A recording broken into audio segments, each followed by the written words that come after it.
this is what I'd like to go through. I'd like to go through the big picture first. What's happening around the world. And then I'll start to go narrow and narrow down into the product we call portable. I'll go through how we set up this challenge about 3 years ago with the industry, the problems that the industry had, and how we address those problems. And then I'll go in and look at the way forward, the solution. Before the lunch, I'll show you some screenshots of the product we call Surface or Platform. And then after lunch, we'll have a colleague of mine will dial in and we'll do a live demo. So this is the challenge that we have around the world. According to the UN, by 2050, the population of the planet will be 9.2 billion. But that poses some challenges for us because food demand is increasing in some sectors by up to 70% a year, which means that we're going to need 2 planets to feed the Earth. That's kind of scary. If you look down at 50% of all food is never consumed. Now this changes in developed countries and undeveloped countries or developing countries. In the West, we waste a lot of food from the store, from the supermarket, to the kitchen. In China and India, the food is wasted from the farm to the supermarket. It's because they don't have refrigeration. They don't have refrigerated trucks. They don't have proper storage. They don't have proper care or traceability of their products. China is one of the biggest consumers of food and one of the biggest wasters of food. The forum in Asia Pacific, in Russia I should say, in 3 weeks, is trying to address those problems. But a lot of it has got to do with infrastructure, but a lot of it has to do with standards. How do you identify a product? How do you track it from where it came from? The lot, the batch, and so on. So GS1 has a very important role to play to help the future of the planet, if I can be that big. We have a very important role to play.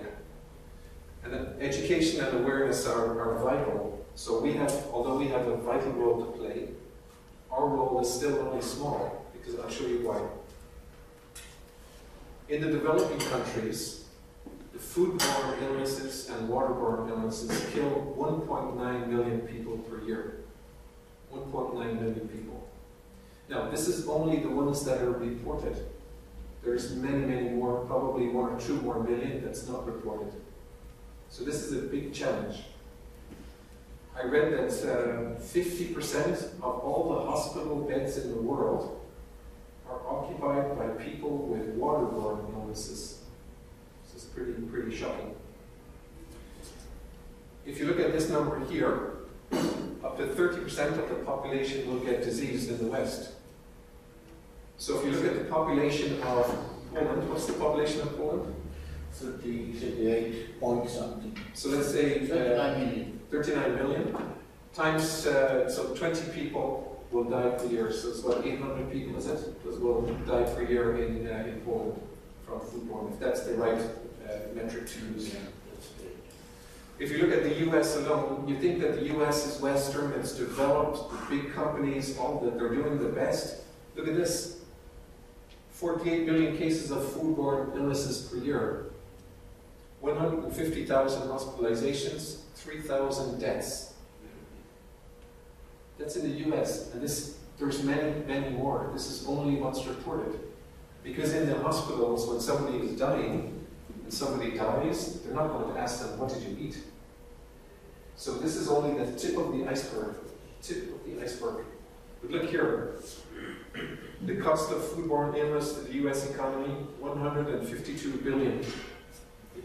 This also includes when you close the farm and the farmers can't go to work, the workers can't go to work.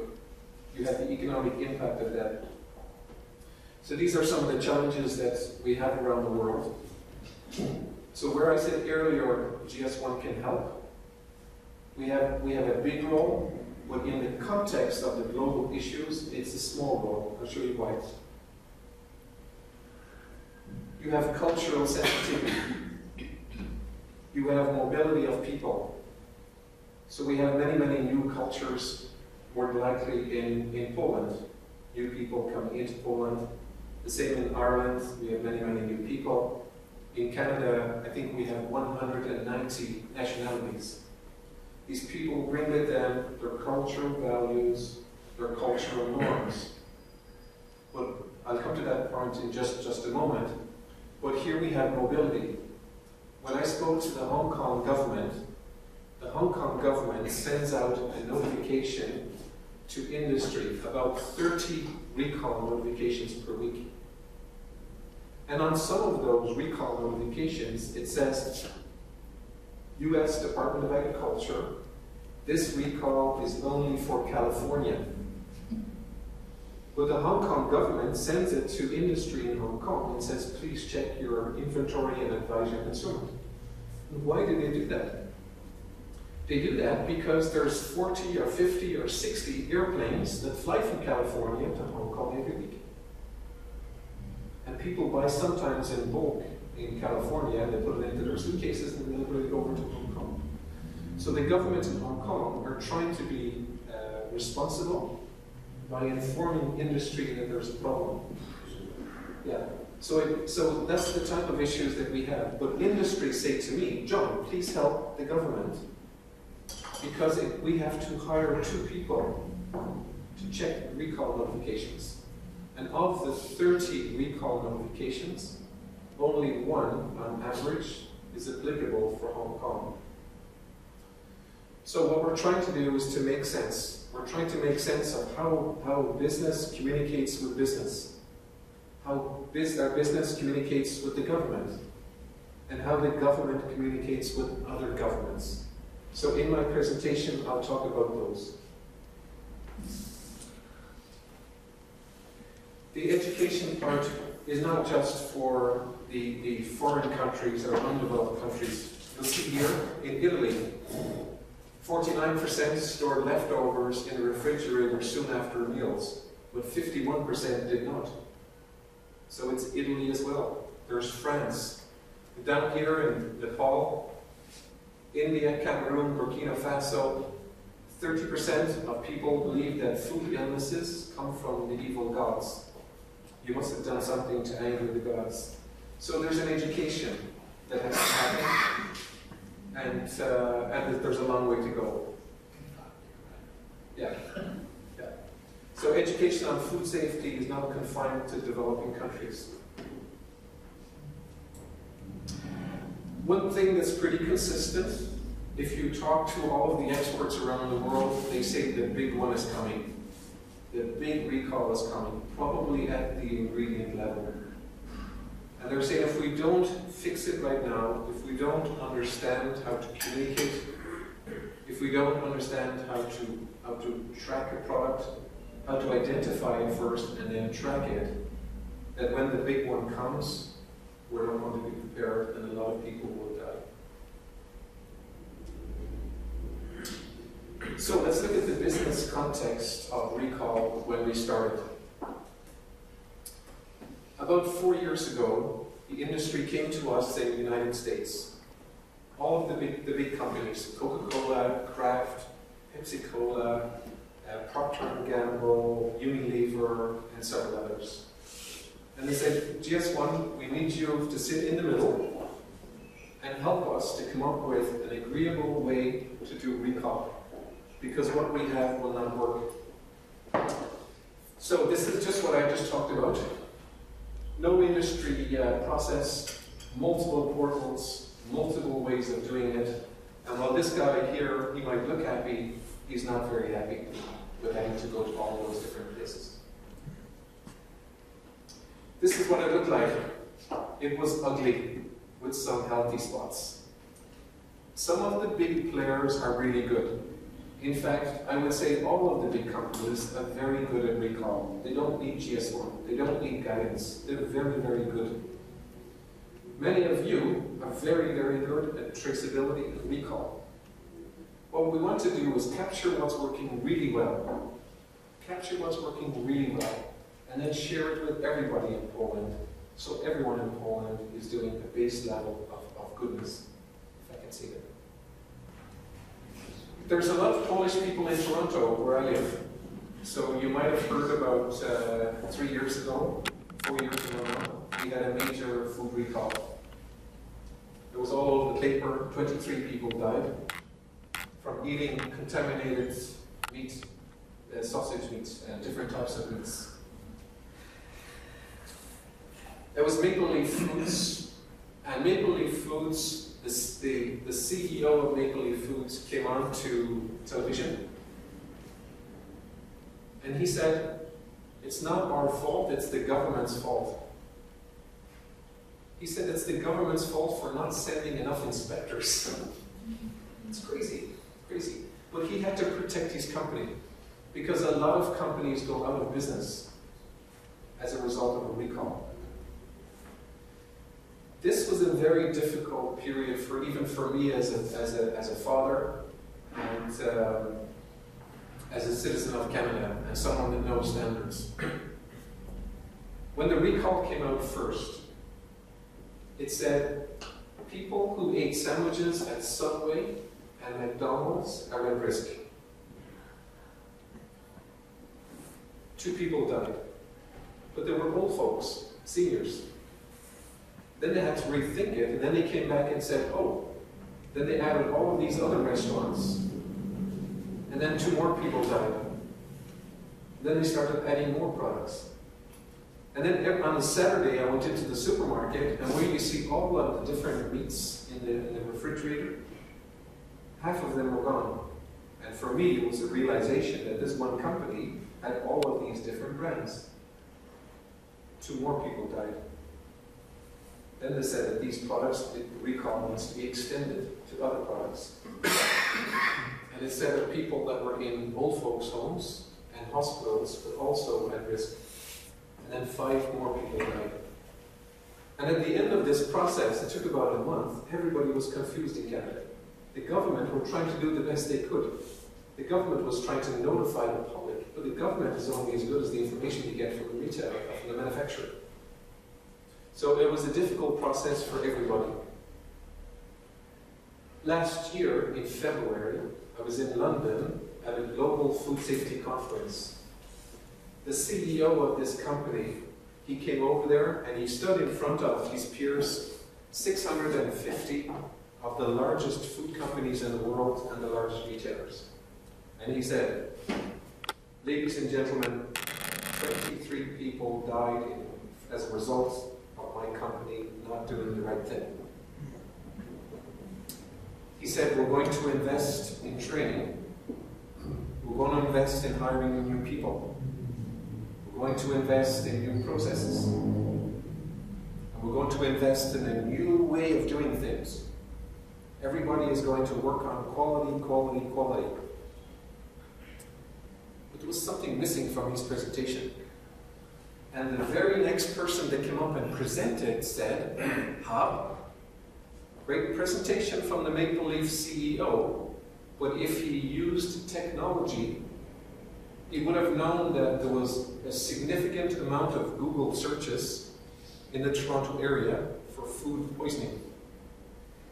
So with what's called predictive analysis, they could have known there was a recall needed 10 days before they did the recall. 10 days before they did the recall, they could have known if they used technology. So while he's changing processes, he's doing training, he's investing in everything, the simplest form was listening. Listening to what's going on. And getting a way to get that information back from the consumers quickly.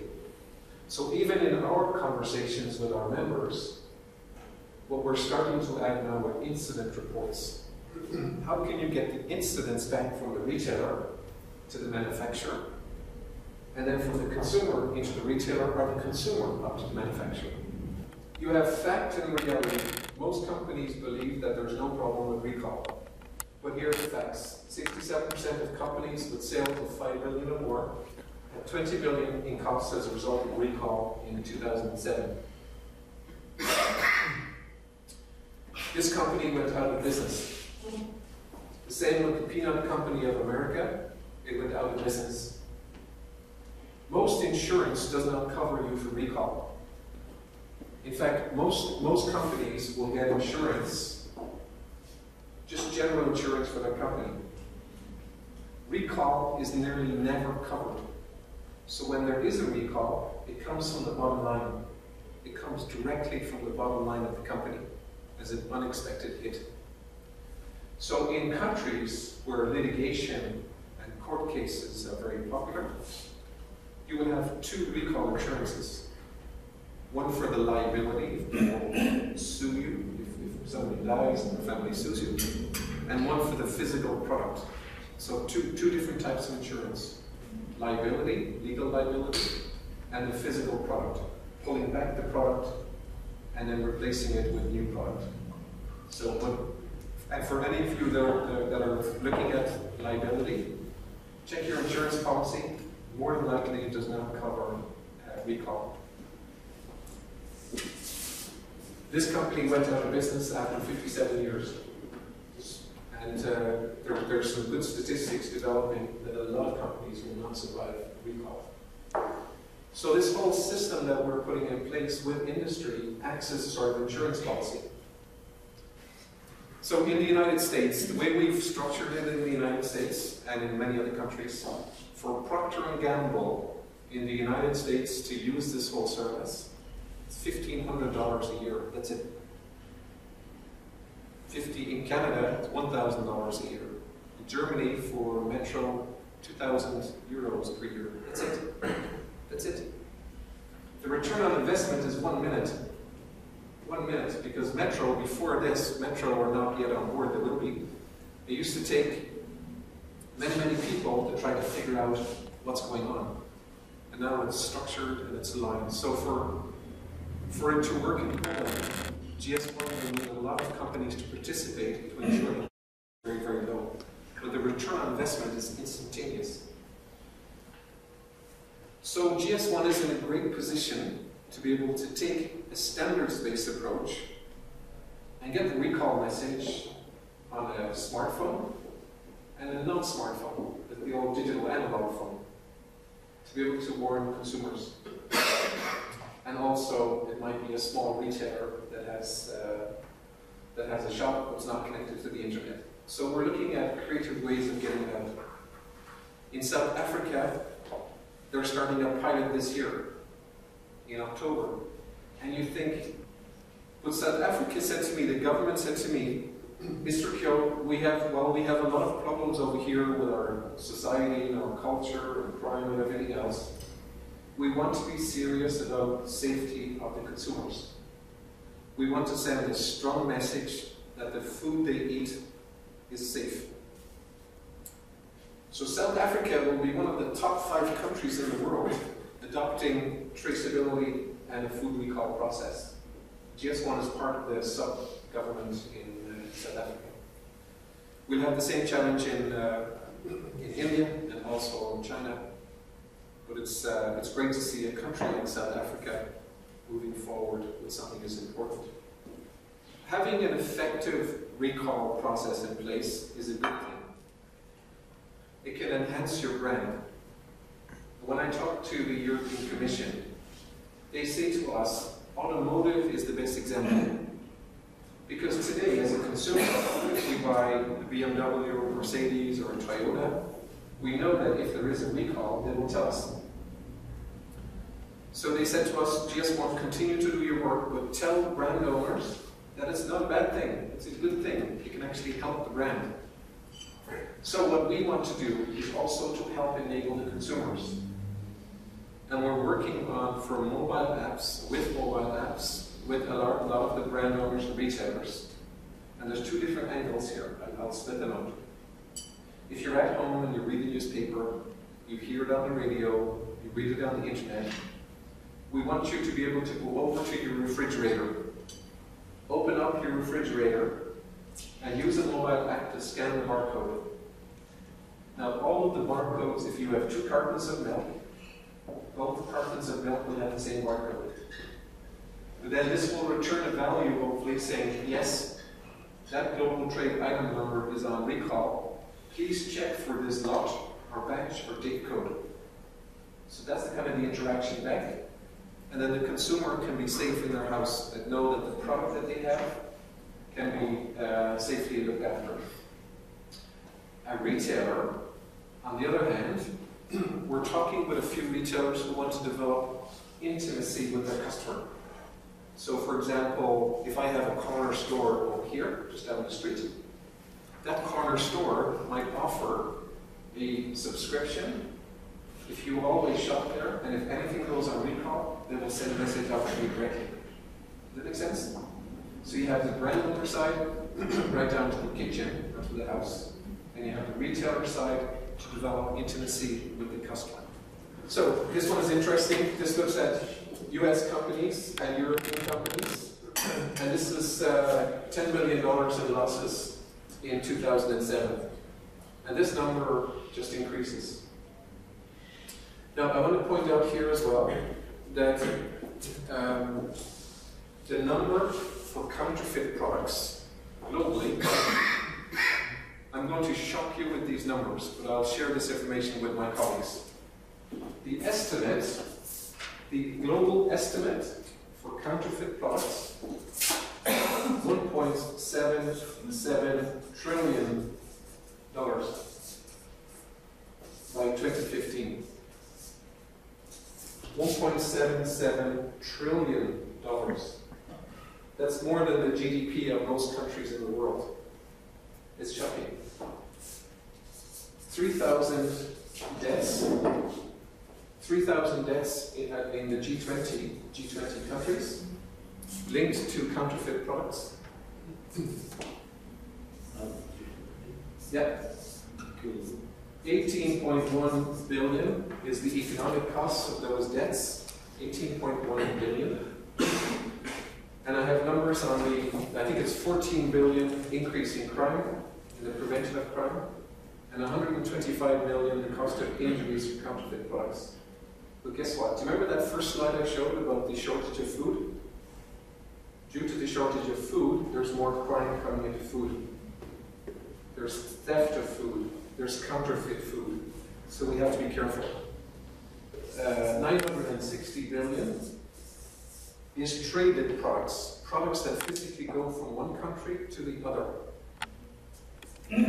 460 billion is internal counterfeit that's consumed internally.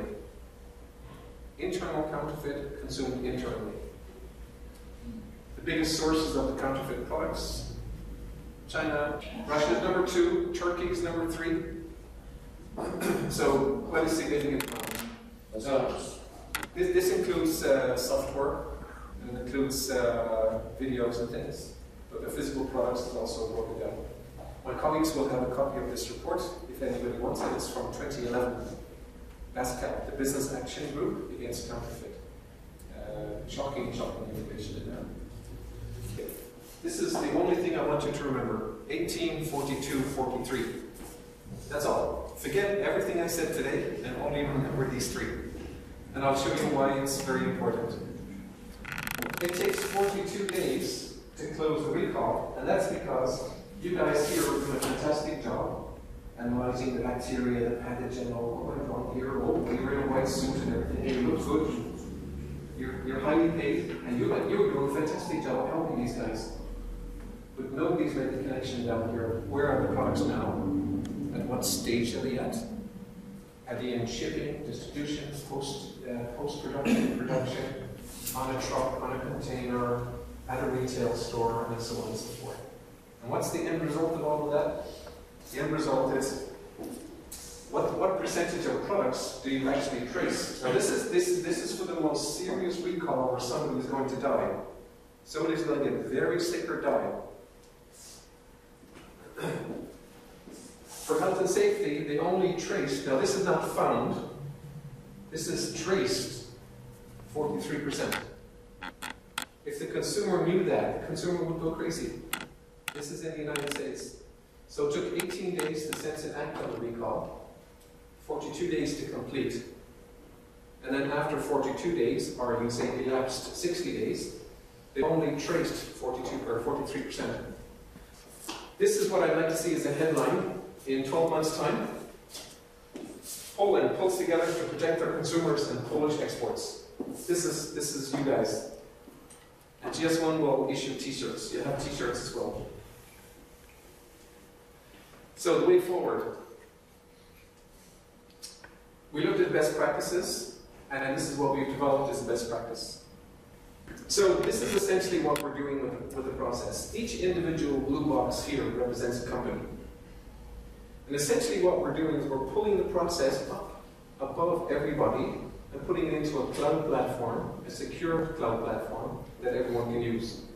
And it's orchestrated by workflow. So this is essentially what we're doing. We're pulling it up above everybody. As you can see, there's lots of connections here that don't occur. And this is the solution that we've come up with in the end. One industry portal, one structured form, and one way of doing things.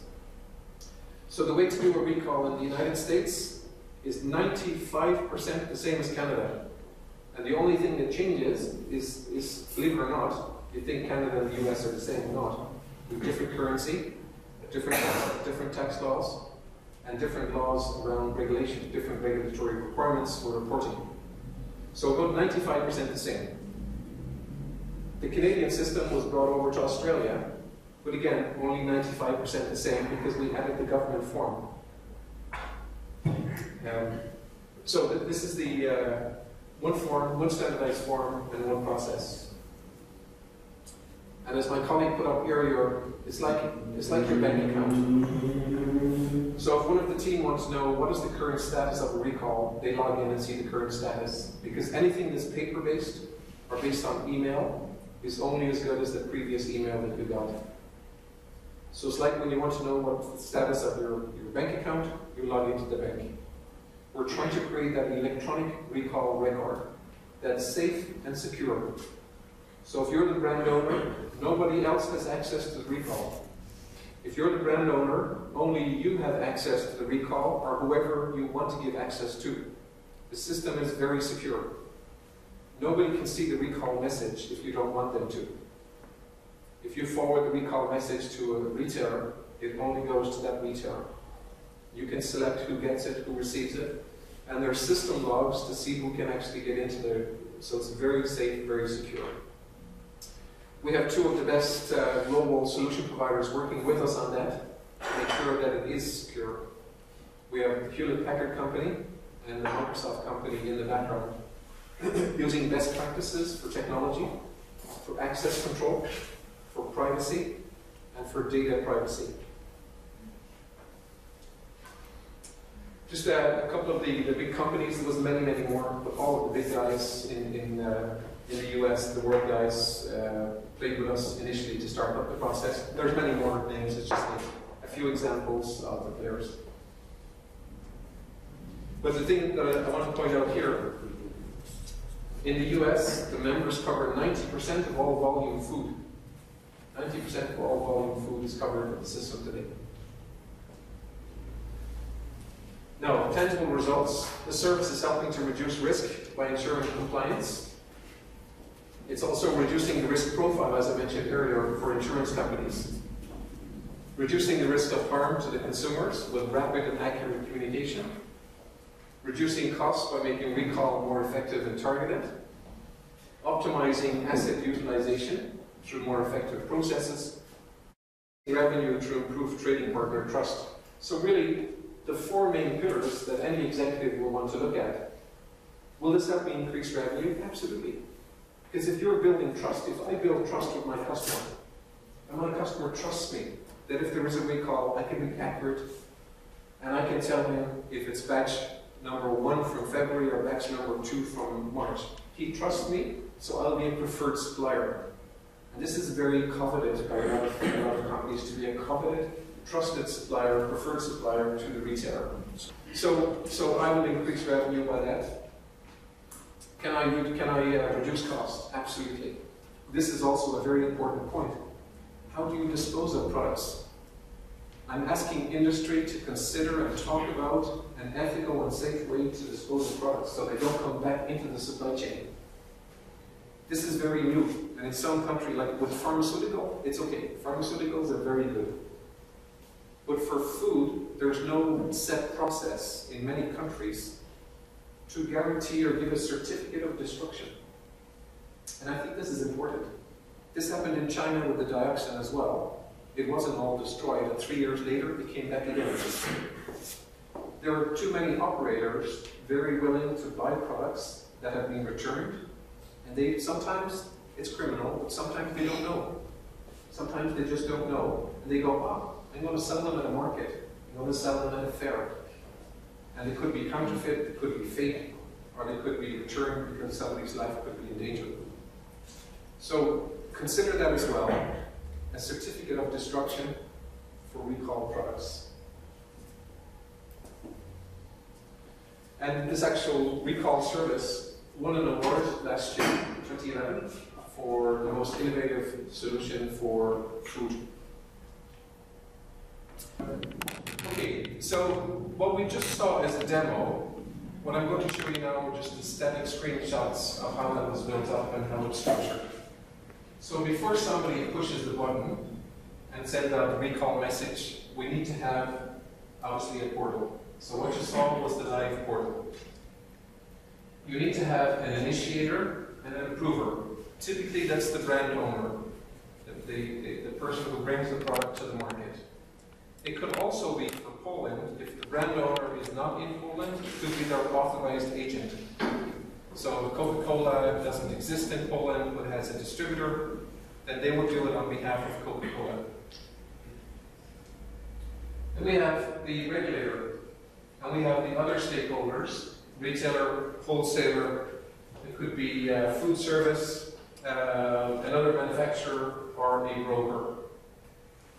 And what happens is, as we just saw, the initiator will go into the system and create the recall message.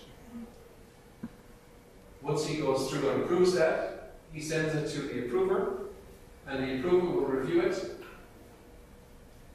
If the approver rejects it, it goes back. If he approves it, it goes into its final stage, and then it's either submitted immediately or to a time in the near future. Now, this is what happens when the button is pressed. It goes out to everybody at the same time. So the brand owner gets a message back. That's they have logged in and they have seen the message, they've read the message. That transaction is also based on global standards for e-commerce messaging. The message going out, digitally received, and the message coming back. So now the brand owner knows that they have received it. The information that goes to the regulator, so for those of you who are manufacturers or retailers, don't worry, it's okay. The information that goes to the regulator is only the information that the regulator needs. The regulator can't see private, confidential information. The regulator can't see information you don't want them to see. So it's a very private and secure system. You define who sees what.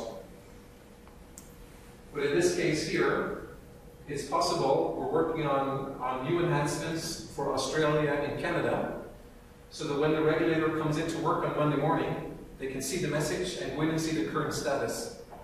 Recall issued 4 o'clock on Friday, and on Monday morning they come in and they look at it, 100% traced, 100% action, and the recall could be closed. So that's where we want to get to, have everyone participating, everyone communicating for the benefit of the consumer.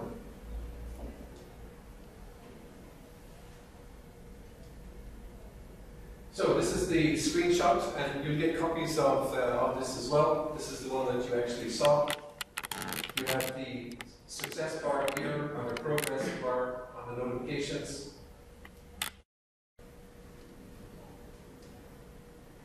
So, broad set of data covering multiple processes. Overall progress tracking. The drop-down list to minimize the data entry. Online help, definitions and instructions, and the mandatory data requirements.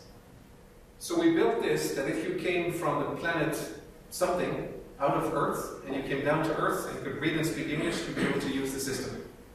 Because GS1 is not structured to be a help desk for technology, so we want the user to be able to use it straight away without any coaching. Detailed product identifiers and traceability data. We're working on a process to be able to pull this in from an SAP system or an ERP system. We're working on an XML input. But until we have that, you can do it this way. It's still a TETRA file. So you see we have alternative product identifiers where no barcode exists. This is because we know that not every product will have a barcode or a GS1 identifier. Detailed traceability data. Images of date, batch, etc. on the label to aid in the identification. And then this is for the receiver. Easy navigation to the different sections of the form. Overall progress tracking and image to help identify the product as well. This can be downloaded. We're always careful with these images. We give guidance that it should be a complete product image rather than just a label. Anytime you have just a label, a high quality label, it opens up the opportunity for a counterfeiter to get that label and just print it out. So in this case, it's a picture of the whole product, and there's no risk that a high quality image will get into the hands of a bad guy. And here, easy to find out the data that is changed with extensions. So again, depending from 0 to 1 to 2 to 3. And as I mentioned, you can print it, you can download a PDF, or you can download a soft copy to integrate into your own systems. So, just before I get to the summary, this has taken about 3 years to develop. We developed a global standard on one side, so the actual standard. We just got the standard approved last month, so after 3 years. So the standard is ready to go, and in parallel with the standard, we developed a service. Normally GS1 only develops the standard, but industry said to us, we can't wait 3 years, GS1, we can't wait. Please help us develop the service because people are dying today. In the US, as I pointed out earlier, said 3,000 people die in the United States from eating contaminated food. We can't wait 3 years, so let's get it up and running today. So that's why we have this service, and we're playing this neutral role. Because otherwise, if there was 10 solution providers, it would be a little bit more chaotic to try to get a standards-based service to the market. We're open to working with solution providers to develop their own systems, that's not a problem. But this one will still be the industry portal. They can still be, companies, solution providers can still go in and help a manufacturer, a retailer, process definition, process design. We don't get involved in that typically. But they can all feed up to the industry portal, if that makes sense. So, in summary, we're on a journey. The journey started nearly 4 years ago.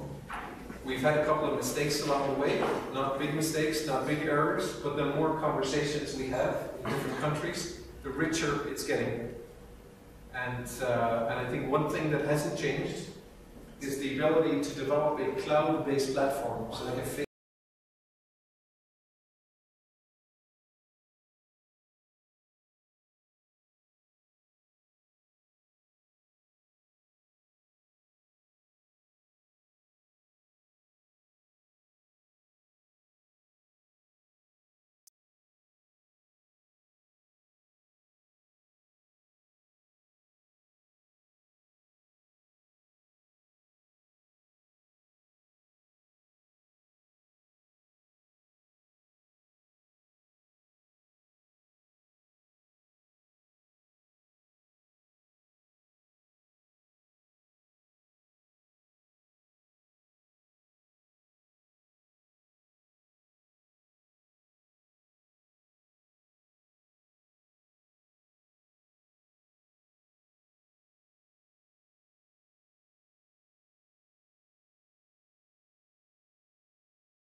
look at that process flow within Poland and see what makes sense.